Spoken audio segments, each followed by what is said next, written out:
Turki menolak bantu Ukraina soal hentikan kapal perang Rusia hingga isyaratkan sikap membela Putin.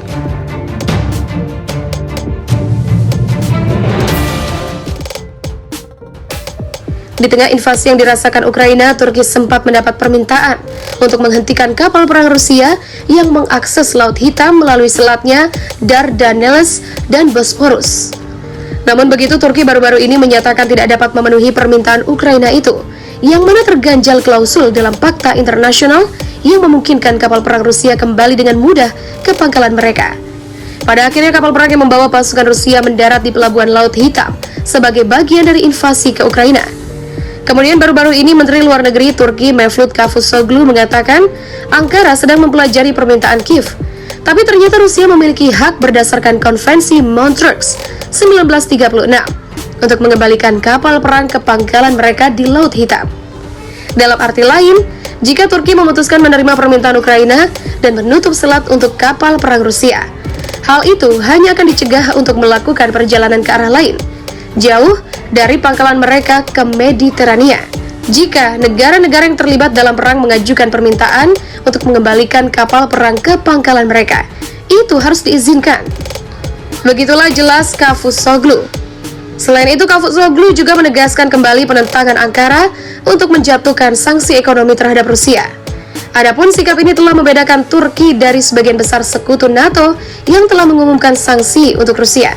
Selama ini, Turki telah membina hubungan baik dengan Rusia dan Ukraina, tapi ternyata memilih menghindari penggunaan kata invasi untuk menggambarkan serangan Rusia tersebut. Ukraina terus mencari cara menyudahi keputusan Presiden Rusia Vladimir Putin yang menjalankan operasi militer khusus di wilayah Donbas. Paling terbaru, pihak Ukraina meminta Turki untuk menutup jalur air Laut Hitam bagi kapal perang Rusia. Kami menyerukan agar wilayah udara, Selat Bosporus dan Dardanelles ditutup. Kami telah menyampaikan permintaan kami yang relevan kepada pihak Turki. Begitulah ujar Duta Besar Ukraina untuk Ankara, Vasil Bodnar, pada konferensi pers di ibu kota Turki. Pada saat yang sama, kami ingin sanksi dikenakan pada pihak Rusia. Begitulah tambah Vasil Bodnar. Namun begitu, permintaan Ukraina itu tidak mudah dilakukan Turki. Bahkan, permintaan itu menempatkan Turki dalam posisi sulit sebagai anggota NATO. Sebagai informasi, Turki berbagi perbatasan laut dengan Ukraina dan Rusia di Laut Hitam yang mana memiliki hubungan baik dengan kedua negara.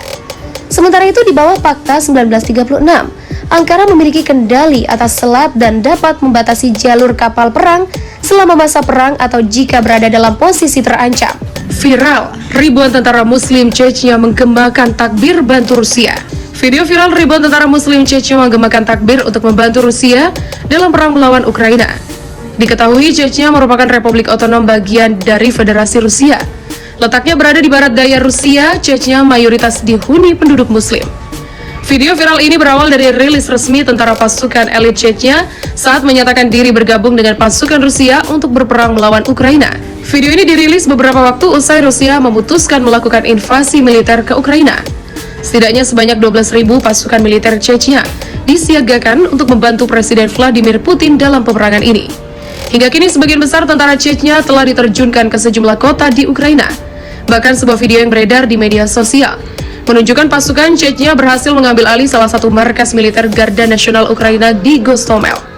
Dalam video itu, seorang prajurit Chechnya memanjat pagar, kemudian mencopot bendera Ukraina dan mengganti dengan bendera Rusia. Sementara itu, Rusia terus melakukan propaganda psikologi melalui unjuk kekuatan peralatan tempur militer. Misil balistik interkontinental atau misil balistik antar benua yang selama ini disimpan mulai disiagakan dan dipublikasikan kepada publik. Misil ini dikenal sebagai senjata dengan daya ledak nuklir yang bisa menjangkau antar negara, bahkan antar benua. Menurut para ahli, misil balistik Rusia memiliki daya penghancur yang sangat besar. Jika ditembakkan ke Ukraina, dampak kerusakannya bisa dirasakan hingga negara-negara tetangga. Tidak sampai di situ, sejumlah analis juga memperkirakan perang Rusia dan Ukraina yang melibatkan NATO berpotensi memicu perang dunia ketiga.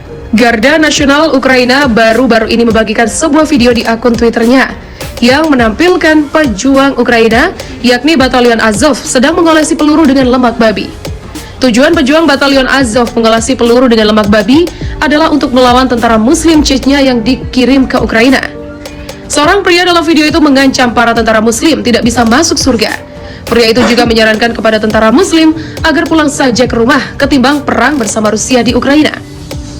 Saudara-saudara Muslim yang terhormat, di negara kami, Anda tidak akan masuk surga, Anda tidak akan diizinkan masuk surga, silakan pulang. Begitulah kata pria tersebut melansir Al Jazeera. Pejuang Batalion Azov Ukraina sedang mengoleksi peluru dengan lemak babi. Di sini Anda akan menemui kesulitan. Terima kasih atas perhatiannya. Selamat tinggal. Begitulah lanjut pria tersebut. Seperti diketahui, pada Sabtu 26 Februari lalu, pemimpin Republik Chechnya Ramzan Kadyrov mengatakan bahwa para pejuang Chechnya siap dikerahkan ke Ukraina untuk membantu Rusia dalam operasi militer yang dilancarkan Vladimir Putin. Chechnya sendiri merupakan sebuah republik di Rusia, di mana mayoritas penduduknya adalah beragama Islam. Tentara Muslim Chechnya sebelumnya pernah dikerahkan untuk bertempur di Suriah dan Georgia bersama dengan pasukan Rusia. Seperti telah disebut, pria yang mengoleskan lemak babi ke peluru untuk menghadapi tentara Muslim Chechnya itu diduga anggota Batalion Azov. Batalion Azov sendiri merupakan milisi sayap kanan ultranasionalis Ukraina yang dianggap sebagai neo-Nazi. Batalion Azov pertama kali bertempur bersama tentara Ukraina di timur negara itu pada 2014 lalu dengan melawan separatis pro-Rusia. Sejak itu, Batalion Azov dimasukkan ke dalam angkatan bersenjata reguler Ukraina.